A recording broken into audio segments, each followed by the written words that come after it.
नमस्कार, आप सभी का स्वागत है और आप देख रहे हैं न्यूज़ 21। मैं हूं आपके साथ सोनम गुरु। तो चलिए शुरुआत करते हैं खबर दिन भर की। नीट पेपर लीक और दिल्ली में प्रदर्शनकारी छात्रों पर हुए लाठीचार्ज के विरोध में एनएसयूआई कार्यकर्ताओं ने डिंडवाना में उग्र प्रदर्शन किया। आपको बता दें, कार्यकर्ताओं ने शहर में आक्रोश रैली निकालकर प्रधानमंत्री नरेंद्र मोदी और केंद्रीय शिक्षा मंत्री धर्मेंद्र प्रधान का पुतला दहन किया। साथ ही शिक्षा मंत्री के इस्तीफे की मांग की गई।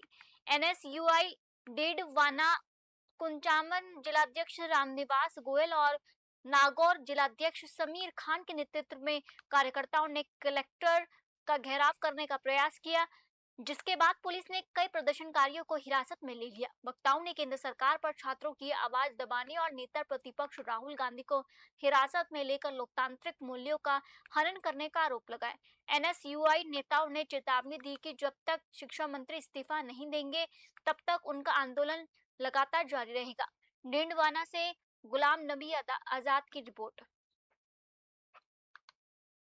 किया है और क्या संदेश इसके जरिए देना चाह रहे हैं? जो भाजपा सरकार की जो कूटनीति है उसके खिलाफ ये प्रदर्शन जारी है और छात्रों का जंतर मंतर पर लाठीचार्ज और भाजपा का ये तानाशाह राज इसको खत्म करने का और इनके विरुद्ध जब तक ये धर्मेंद्र प्रधान इस्तीफा नहीं देंगे तब तक ये छात्रों का प्रोटेस्ट ऐसे ही चलता रहेगा और आने वाले समय में अगर हमें उग्र आंदोलन करना पड़े तो भी छात्र उग्र आंदोलन करेंगे।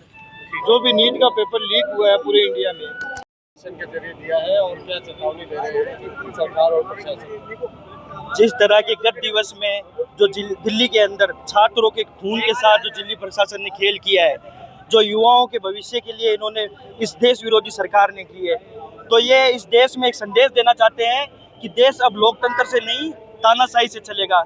लेकिन हम एनएसयूआई के जो कर्मठ छात्र नेता हैं और जो तमाम छात्र शक्ति है एनएसयूआई की, वो ये देश को ये संदेश देना चाहती है कि देश बाबा राव भीमराव अंबेडकर साहब के संविधान से चलेगी, ना कि इनके तानाशाही से चलेगा। ने डीडवाना में नरेंद्र मोदी और धर्मेंद्र प्रधान का पुतला फूंककर प्रदर्शन किया है, पैदल मार्च किया है। ये जिस तरह देश में 20 जुलाई को आपने देखा, पहले तो पूरे छात्रों को जो जंतर मंतर पर प्रदर्शन कर रहे थे उन पर अत्याचार किया गया, लाठीचार्ज की गई। भाजपा सरकार की ये मतलब पूरे तरीके से छात्रों के खिलाफ प्रदर्शन कर रहा है। अब उसके खिलाफ भाई राहुल गांधी जी ने प्रदर्शन करा तो उनको पुलिस द्वारा हिरासत में ले रहा। हम सब ने मिलकर पूरे देश में हर जगह पर प्रदर्शन कर रहे हैं। हम भी छात्रों के साथ है और लगातार जब तक छात्रों की लड़ाई जारी रहेगी, हमारी लड़ाई जारी रहेगी। यहाँ से हम कॉलेज से कलेक्टर आवास का घेराव करेंगे। आम बात हो गई, छात्रों के भविष्य के साथ सबसे बड़ा खिलवाड़ इस भाजपा राज में हुआ है। धर्मेंद्र प्रधान इस्तीफा देने की बजाय अपनी सफाई देने में लगा है। धर्मेंद्र प्रधान खुद शर्म करके इस्तीफा दे देना चाहिए। छात्रों के साथ जो खिलवाड़ किया है बर्दाश्त नहीं किया जाएगा। देश का छात्र सड़कों पर आ गया है। अगर समय रहते इस्तीफा नहीं दिया तो डीडवाना का छात्र भी दिल्ली कूच करेगा और मोदी सरकार की ईंट से ईंट बचाने का काम करेगा। बढ़ते अगली खबर की ओर। बीकानेर से समाज में बेटियों के सम्मान और समानता का संदेश देती एक प्रेरणादायक खबर सामने आई है। आपको बता दें, यहाँ शिवराज किराडू परिवार ने अपनी नवजात पोती के घर आगमन पर उसका भव्य स्वागत कर खुशियों का उत्सव मनाया। कमल किराडू की पौत्री और गोवर्धन व्यास की दोहती के नामकरण संस्कार के बाद ननिहाल से घर पहुंचने पर पूरे मोहल्ले को रंग बिरंगे लाइटों और गुब्बारों से सजाया गया। नवजात बच्ची के स्वागत में रास्ते में गुलाब की पंखुड़ियां बिछाई गई और वेद पार्टी ब्राह्मणों के मंत्रोच्चारण के बीच परिजनों ने थाली बजाकर खुशियां जाहिर की है। इस दौरान चांदी की थाली में कुमकुम से बेटी के नन्हे कदमों की छाप लेकर घर के मंदिर में स्थापित किया गया। किराडू परिवार की इस पहल की शहर भर में सराहना हो रही है। बीकानेर से योगेश कुमार की रिपोर्ट। कोटा ग्रामीण पुलिस को ऑपरेशन क्रिमिनल लिस्टिंग के तहत बड़ी सफलता मिली है। आपको बता दें, सांगौर थाना पुलिस और साइबर टीम ने संयुक्त कार्रवाई करते हुए बाइक चोर गिरोह के एक शातिर आरोपी को गिरफ्तार किया है। पुलिस ने आरोपी के कब्जे से कोटा ग्रामीण, कोटा शहर, झालवाड़ और रावत भाटा क्षेत्रों से चोरी की गई 7 मोटरसाइकिल बरामद की है। जांच में सामने आया कि आरोपी सुशासन इलाकों से बाइक चुराकर उनके इंजन व चेंजिंग नंबर मिटा देता था ताकि उनकी पहचान छुपाई जा सके। पुलिस फिलहाल गिरोह के एक अन्य फरार साथी की तलाश में जुटी है। कोटा से सुरेश कुमार पटेरिया की रिपोर्ट। राजस्थान विधानसभा में नेता प्रतिपक्ष टीकाराम जूली ने अलवर में प्रेस वार्ता कर केंद्र व राज्य की सरकार भाजपा पर जमकर निशाना साधा है। उन्होंने आरोप लगाया कि शांतिपूर्ण प्रदर्शन कर रहे छात्रों पर लाठियां चलाकर और मुकदमे दर्ज करके लोकतंत्र की अर्थी निकाली जा रही है। जूली ने कहा कि पिछले 12 सालों में करीब 150 पेपर लीक हुए हैं, लेकिन सरकार अपनी जवाबदेही से भाग रही है। उन्होंने याद दिलाया कि पूर्ववर्ती कांग्रेस सरकार ने पेपर लीक रोकने के लिए 10 करोड़ रुपए तक के जुर्माने और आजीवन कारावास का सख्त कानून बताया था। नेता प्रतिपक्ष ने भाजपा प्रदेश अध्यक्ष मदन राठौड़ के बयान का विरोध करते हुए कहा कि डबल इंजन सरकार युवाओं की समस्याएं हल करने के बजाय उनके आंदोलन को बदनाम करने का प्रयास करी है। अलवर से प्रदीप गोयल की रिपोर्ट। हमारे समय में फिर मैं एक बात कहना चाहूंगा, जो बार बार पेपर लीक की बात आती है, हमारे समय में जो पेपर लीक हुआ वो टोटल मामले हमने गवर्नमेंट ने दर्ज किए थे। पेपर लीक का जो मामला था गवर्नमेंट ने खोला था। इनके समय में तो बच्चे बेचारे दौड़ दौड़ के जा रहे हैं, कोर्ट के अंदर जा रहे हैं, तब वो मामले खुल रहे हैं। दूसरा जो सबसे महत्वपूर्ण है, जिससे पेपर लीक पे लगाम लगी है, वो है कि देश के अंदर सबसे मजबूत कानून हमारी कांग्रेस सरकार ने बनाया, 10 लाख से 10 करोड़ का जुर्माना और 10 साल से आजीवन कारावास तक की सजा। ऐसा कानून न किसी राज्य ने बनाया और न मोदी जी ने बनाया। मोदी जी ने कानून बनाया है 1 लाख से 10 लाख का जुर्माना, 1 साल से 10 साल की सजा, और राजस्थान के अंदर तो अगर सरकारी कर्मचारी शामिल होता है तो नौकरी से बर्खास्त। ऐसा सख्त कानून कहीं नहीं बना जो कांग्रेस की सरकार ने राजस्थान के अंदर बनाया। बढ़ते अगली खबर की ओर। अलवर जिले में एक वृद्ध महिला से दुष्कर्म के मामले में पुलिस ने त्वरित कार्रवाई करते हुए महज 30 मिनट के भीतर दोनों आरोपियों को गिरफ्तार कर लिया है। आपको बता दें, एएसपी प्रियंका रघुवंशी ने बताया कि 21 जुलाई की रात करीब 10:30 बजे घर में सो रही वृद्ध महिला के कमरे में गांव के ही 2 युवक जबरन घुस आए और वारदात को अंजाम दिया। महिला के शोर मचाने पर उसका बेटा जागा तो आरोपी मौके से फरार हो गए। सूचना मिलते ही पुलिस ने तुरंत टीमें गठित कर करीब 15 मिनट में आरोपियों को ट्रेस किया और 30 मिनट के भीतर दोनों को हिरासत में ले लिया। पुलिस ने मोबाइल फॉरेंसिक टीम की मदद से साक्ष्य जुटाए हैं और पीड़िता का मेडिकल परीक्षण कराकर जांच शुरू कर दी है। अलवर से प्रदीप गोयल की रिपोर्ट।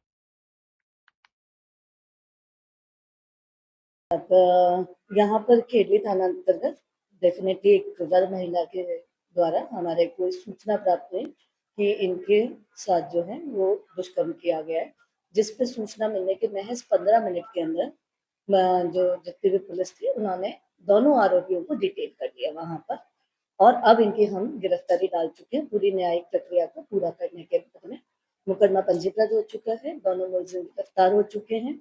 मौके नक्शे की, एफएसएल की और जो न्यायालय 183 है उसके बयान इसमें करवा दिए गए। इस तरह की मानसिकता को लेकर के अभी तक प्रारंभिक जांच में सामने आया है। सब वृद्ध महिला के साथ इस तरह का अपराध जो है वो काफी निंदनीय है और समाज किस तरफ जा रहा है उसका एक फुटक भी है कि किस तरीके से हम उसको देखते हैं। और ये जो क्राइम है मेरे ख्याल से काफी हीनियस क्राइम है। इससे बड़ा क्राइम नहीं हो सकता कि हम अपने जिस जगह पे रहते हैं वहीं पे सिक्योर नहीं है, हमारे आसपास में ये जहाँ की महिला निवासी है उसी के पास के लोग हैं, तो उनके द्वारा ये कृत्य किया गया है। तो ये एक तरीके से समाज जिस गति से जिस तरफ जा रहा है उसका द्योतक है और इसीलिए पुलिस ने इसको टॉप प्रायोरिटी पे लेते हुए इसमें 2 आरोपी गिरफ्तार किए गए हैं। एक का नाम जो है वो मोरध्वज है और दूसरा जो है वो बच्चों है। बिल्कुल आगे की कार्रवाई पूरी की जाएगी और हमारी कोशिश रहेगी कि जल्द से जल्द हम इसमें चार्जशीट करके और इसकी केस ऑफिसर स्कीम में लेके इसको जितनी जल्द सजा दे सके जल्द से जल्द। पीड़िता ने आपको अपने साथ एक घटना होना बताया है। देर रात्रि 10:30 के बाद जो है उन्होंने इन व्यक्तियों के द्वारा अपने घर के अंदर आना और इस कृत्य को करना बताया है। इनमें से एक जो है उसको सहयोग के लिए बताया है और एक जो है उसके द्वारा ये कृत्य करना बताया है। हालांकि अभी बयान और बाकी सारी चीजों से रूल्स देखे जा रहे हैं क्योंकि अभी बहुत इनिशियल स्टेज पे इन्वेस्टिगेशन है। अलवर जिले के टेहला थाना क्षेत्र के कोहा दरीबा स्थित आसान गाडड़ा के पास बांध की पुलिया में नहाते समय डूबने से एक 26 वर्षीय युवक की दर्दनाक मौत हो गई है। आपको बता दें, टेहला थानाधिकारी मुकेश मीणा ने बताया कि खोहा दरीबा निवासी सुरेश चंद्र पुत्र हनुमान बलाई अपने दोस्त के साथ कपड़े लेकर लौट रहा था। रास्ते में आसान घाटड़ा के पास बांध की पुलिया में वह नहाने उतर गया। वहां गहरे पानी में डूबने से उसकी मौत हो गई। सूचना मिलते ही पुलिस मौके पर पहुंची और ग्रामीणों की मदद से शव को बाहर निकालकर टहला सीएचसी के मोर्चरी में रखवाया गया। पुलिस ने शव को पोस्टमार्टम कराकर परिजनों को सौंप दिया है और मामले की जांच शुरू कर दी है। अलवर से प्रदीप गोयल की रिपोर्ट।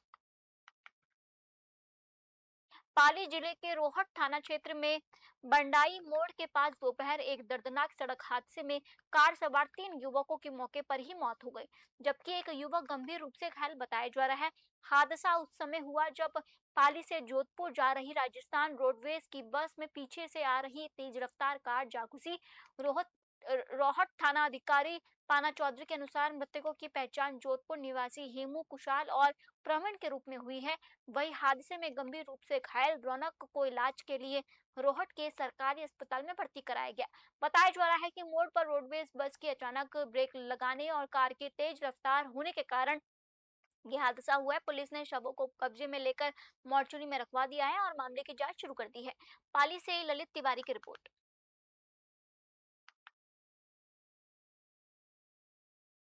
मेड़ता क्षेत्र के कलूरू गांव की सरहद में मिले युवक के शव की पहचान बेदावड़ी निवासी सुनील के रूप में हुई है। मृतक की गुमशुदगी 21 जुलाई को परिजनों दर्ज कराई गई थी, जो 20 जुलाई को जोधपुर जाने के लिए घर से निकला था। अतिरिक्त पुलिस अधीक्षक आशाराम चौधरी ने बताया कि परिजनों ने 3 लोगों पर हत्या की आशंका जताते हुए मामला दर्ज कराया। पुलिस ने शव का पोस्टमार्टम करवाकर एफएसएल टीम की मदद से साक्ष्य जुटाए हैं और पुलिस परिजनों की रिपोर्ट और संदिग्धों से पूछताछ के आधार पर मामले की गहनता से जांच करी है। मिर्जा सिटी से सुशील दिवाकर की रिपोर्ट। ये 21 तारीख को एक युवक के फादर ने एक रिपोर्ट दर्ज कराई थी कि सुनील 20 तारीख को सुबह 6 बजे घर से जोधपुर कहने के निकला था, कह के निकला था और फिर उसका 11 बजे बाद में फ़ोन बंद हो गया और कोई बात मिल नहीं रहा है, न उससे फ़ोन से कांटेक्ट हो पा रहा है। इस पे इस गुमशुदगी दर्ज करके तलाश शुरू करी थी। आज सुबह कलरू में एक डिकम्पोज अवस्था में शव मिला, तो वो सुनील का है। इस पे परिजनों ने 3 व्यक्तियों के खिलाफ रिपोर्ट दर्ज कराई है, मुकदमा दर्ज कर लिया है। अभी पोस्टमार्टम करा के आगे कार्रवाई करेंगे। जो आरोपी है उनकी तलाश में टीमें भेजी गई है और शीघ्र ही गिरफ्तार कर लेंगे। सर, प्रथम दृष्टया क्या मामला लग रहा है? ये भी सुनने में आ रहा है कि वो यहाँ से विदेश में काम करने के लिए भेजने का काम करते थे। वो अब आरोपी जब मिलेंगे तो उनसे पता चलेगा उन्होंने किस बात पे विवाद किया है, क्योंकि वो साथ साथ ही घूमते थे, साथ रहने वाले हैं आपस में। जैसा प्रथम दृष्टया सामने आया है कि उसके मिलने जुलने वाले लोग थे ये। उनकी डिटेन करने के लिए कितनी टीम गठित की? मैंने 4-5 टीमें भी भेजी हैं उनके लिए और जल्दी सफलता मिलेगी। बढ़ते अगली खबर की ओर। हरमाणा थाना पुलिस ने जयपुर वेस्ट डीसीपी प्रशांत किरण के निर्देशन में कार्रवाई करते हुए चेतन पर्वत में हुए टैक्सी चालक की हत्या का 24 घंटे में सनसनीखेज खुलासा कर दिया है। पुलिस ने मामले में 2 आरोपियों सुधांशु जांगेड़ और सोनू बेरवा को गिरफ्तार कर लिया है। पुलिस के अनुसार आरोपियों ने मौज मस्ती और लूट के इरादे में उबर टैक्सी चालक की गाड़ी बुक की थी और उसे राजावास इलाके में ले गए। टोल के पास आरोपियों ने ऑनलाइन ब्लिंकिट से मंगवाई रस्सी से चालक का गला दबाया और विद्याधर नगर से खरीदते चाकू से गोद कर उसकी हत्या कर दी। थानाधिकारी नरेंद्र बराड़ा के नेतृत्व में गठित पुलिस टीम ने मुस्तैदी दिखाते हुए दोनों हत्यारों को सलाखों के पीछे पहुंचा दिया है। हरमाणा से राहुल जोशी की रिपोर्ट। धौलपुर में पुलिस ने संवेदनशील पुलिसिंग की मिसाल पेश करते हुए एक असहाय बुजुर्ग महिला की मदद की है। आपको बता दें, एसपी विकास संगवान के निर्देशन में जिले भर में एकाकी बुजुर्गों की सुरक्षा और सहायता के लिए विशेष पहल चलाई जा रही है। इसी क्रम में सहायता की उम्मीद लेकर कोतवाली थाने पहुंची एक बुजुर्ग महिला की समस्या को थानाधिकारी रामकिशन यादव और महिला पुलिसकर्मियों ने संवेदनशीलता से सुना। पुलिस ने सुरक्षा और सुविधा का ध्यान रखते हुए बुजुर्ग महिला को ऑटो से सकुशल उनके घर पहुंचाया।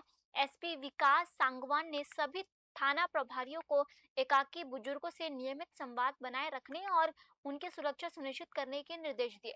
धौलपुर से संजय कसाना की रिपोर्ट। कोटा जिले के इटावा में शिक्षा व्यवस्था में खामियां, पेपर लीक और प्रदर्शनकारी छात्रों पर की गई कार्रवाई के विरोध में कांग्रेस और एनएसयूआई ने शक्ति प्रदर्शन किया। आपको बता दें, पिपलदा विधायक चेतन पटेल के नेतृत्व में सुखनी नदी से अंबेडकर चौराहे तक विशाल पैदल मार्च निकाला गया, जिसमें बड़ी संख्या में छात्र, अभिभावक और पार्टी कार्यकर्ता शामिल हुए। प्रदर्शनकारियों ने केंद्र व राज्य सरकार के खिलाफ जमकर नारेबाजी करते हुए प्रधानमंत्री, केंद्रीय शिक्षा मंत्री और केंद्रीय गृह मंत्री के पुतले फूके। विधायक चेतन पटेल ने सरकारी स्कूलों में शिक्षकों की कमी और पेपर लीक के मुद्दों पर सरकार को घेरते हुए जवाबदेही तय करने की मांग की है। वहीं एनएसयूआई नेताओं ने आंदोलित छात्रों पर दर्ज मुकदमे वापस लेने और परीक्षा प्रणाली में पूरी पारदर्शिता बरतने की रखी है मांग। कोटा से सुरेश कुमार पटेरिया की रिपोर्ट। विजयनगर की उम्मीदों को अब नया चेहरा मिला है। नगरपालिका विजयनगर के नवनियुक्त अधिशासी अधिकारी विकास कुमावत ने पदभार संभालने के बाद पहली खास बातचीत में साफ कहा कि उनकी प्राथमिकता आमजन को समयबद्ध और पारदर्शी सेवाएं देनी होगी। उन्होंने बताया कि सफाई व्यवस्था, पेयजल, सड़क, स्ट्रीट लाइट और नगर की अन्य मूलभूत सुविधाओं को बेहतर बनाने की दिशा में प्राथमिकता से काम किया जाएगा। नगर पालिका में आने वाले प्रत्येक व्यक्ति की समस्या को गंभीरता से सुना जाएगा और उसके शीघ्र समाधान का प्रयोग किया जाएगा। विकास कुमावत ने कहा कि राज्य सरकार के शहरी सेवा शिविरों को पूरी गंभीरता के साथ संचालित किया जाएगा, ताकि लोगों के लंबित कार्य एक ही स्थान पर सरल और समयबद्ध तरीके से पूरे हो सके। साथ ही उन्होंने शहरवासियों से स्वच्छ, सुंदर और व्यवस्थित विजयनगर के निर्माण से सक्रिय सहयोग की अपील की है।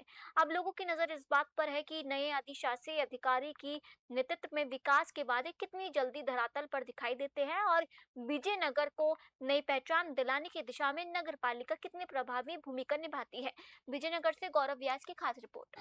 कुर्सी नहीं है, जिम्मेदारी बड़ी है।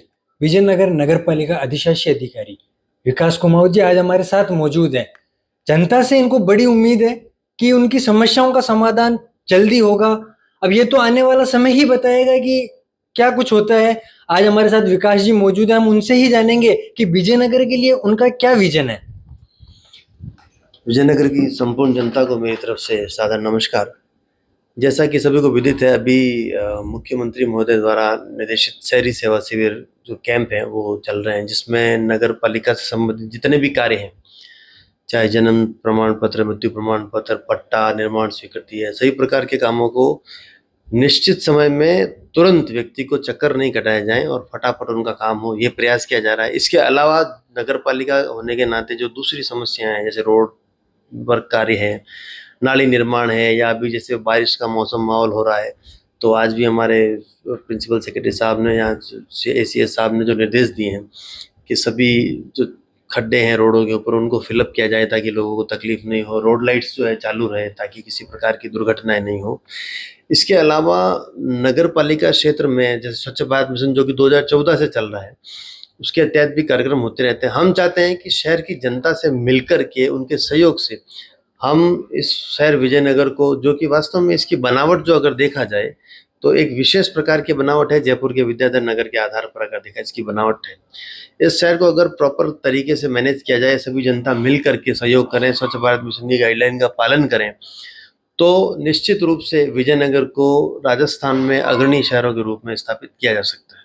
सर, आपकी छवि एक ड्राइवर के रूप में है, जैसे कि ब्यावर, ग्रीन ब्यावर, क्लीन ब्यावर करके आपने ड्राइव चलाया था वहां पे, ऐसा कुछ विजन सर विजयनगर के लिए है? बिल्कुल बिल्कुल है साहब। जहाँ भी हम जाते हैं ये प्रयास करते हैं। इस संदर्भ में हम वहाँ के जनप्रतिनिधियों से भी चर्चा करेंगे, विधायक महोदय से भी हम चर्चा करेंगे कि इस प्रकार के ड्राइव है। फिर उनके साथ ही उनके भी विचारों को सम्मिलित करते हुए हम आगे प्लान करके इन आइडियाज़ को बढ़ाएंगे और कोशिश करेंगे क्योंकि जनप्रतिनिधि से ही जन सहयोग प्राप्त हो सकता है। हमारे डायरेक्ट कहने से ज़्यादा उचित रहता है कि वे भी हमारे साथ कंधे से कंधा मिलाकर जो काम को करें, या उनका निर्देश मार्गदर्शन हमको प्राप्त होता रहे, तो उनसे भी चर्चा करेंगे। इस प्रकार जल्दी ही हम एक कार्यक्रम लॉन्च करेंगे विजयनगर की स्वच्छ भारत मिशन की महत्वाकांक्षा को देखते हुए। मेरा आखिरी सवाल है सर आपसे, जनता की अभी शहरी शिविर के अंदर यहाँ की जनता की कोई भी समस्या होती है तो उसके निवारण के लिए कितने समय का आपने लक्ष्य लिया है?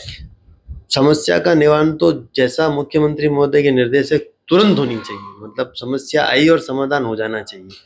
वैसे कुछ नियम होते हैं कि इन चीज़ों को, जैसे पट्टे का नियम होता है कि आपत्ति सूचना निकाली जाती है, निर्माण स्वीकृति की आपत्ति निकाली जाती है, नामांतरण में मौका नहीं देखना है। इस प्रकार जो मिनिमम समय में संभव हो, जल्दी से जल्दी व्यक्ति को राहत देने के हमें निर्देश प्राप्त है और हम अपना पूरा प्रयास उस दिशा में कर रहे हैं। विजयनगर की जनता के लिए सर आपका कोई विशेष संदेश? विजयनगर की जनता के लिए मेरा यही संदेश है कि सबसे पहले कबीर का एक दोहा है, घर में अगर कचरा है तो बाहर स्वर्ग है। यानी अपन घर के अंदर ही कचरे को अगर व्यवस्थित कर लेते हैं तो पूरा शहर या घर जो पृथ्वी है वो स्वर्ग बन सकती है। कचरे का सेग्रीगेशन करें, गीला सूखा कचरा अलग करें। सूखे कचरे में भी अधिकतम कचरा वो होता है जो कि बेचने योग्य होता है, प्लास्टिक, पॉलीथीन, इसको अलग से सेपरेट करें। तो आप देखेंगे कि जो इतना कचरा हो रहा है उसको सेग्रीगेट करेंगे तो इतना सा हो जाता है, यानी इतने से कचरे। बढ़ते अगली खबर की ओर। नगर निगम जयपुर के फॉलोअप शहरी सेवा शिविर 2026 में आमजन को मौके पर ही बड़ी राहत मिल रही है। विद्याधर नगर जोन कार्यालय यानी आबाबाड़ी सर्किल में आयोजित शिविर में जन्म, मृत्यु और विवाह प्रमाण पत्र के 28 प्रकरणों का तुरंत निस्तारण किया गया।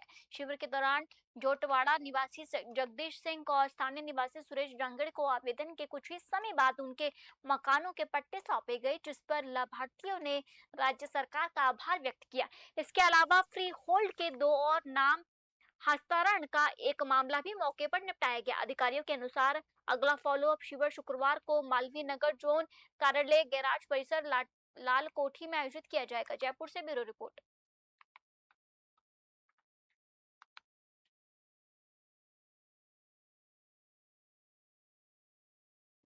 महान क्रांतिकारी और अमर शहीद चंद्रशेखर आजाद की जयंती के अवसर पर बाड़ी में श्रद्धांजलि कार्यक्रम का आयोजन किया गया।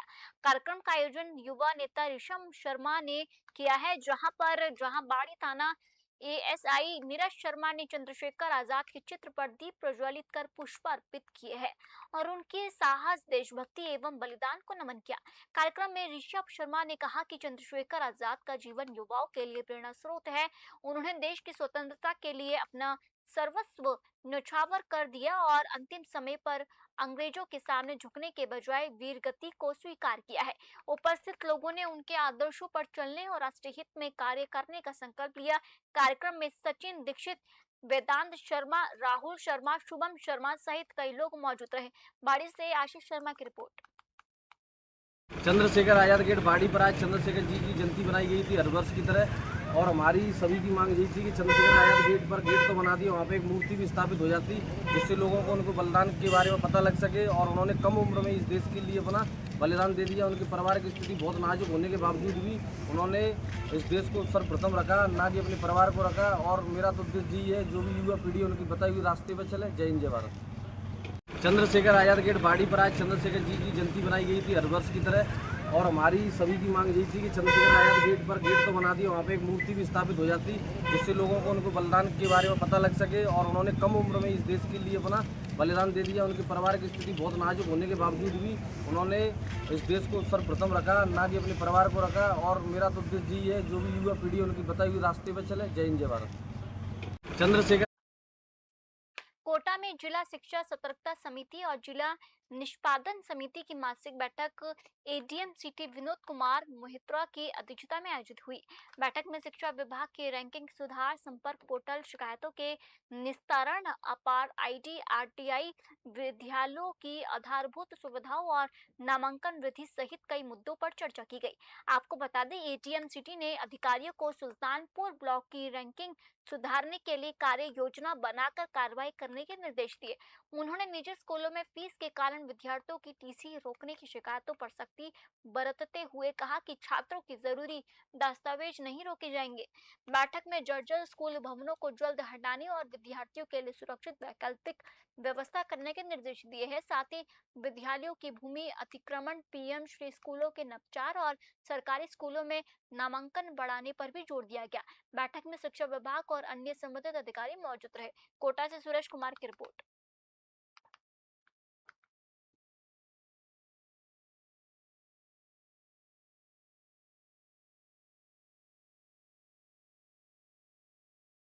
फिलहाल आज के बुलेटिन में इतना ही और आप देखते रहिए न्यूज़ 21। जय हिंद।